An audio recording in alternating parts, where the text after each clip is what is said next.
multiple automatic weapons shootout and police officer got hit during the chase. Public safety detective Donald Shedd attempted to pull over the driver of a BMW sedan in Kingman. Zebra 215, shots fired.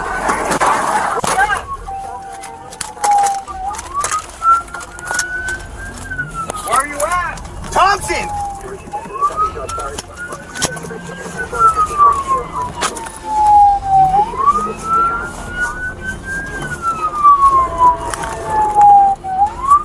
Zebra 215, start me units. Thompson and Pell.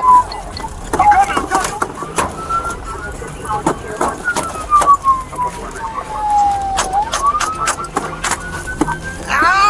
Shedd was struck in the back by a round fired from the pursuing BMW.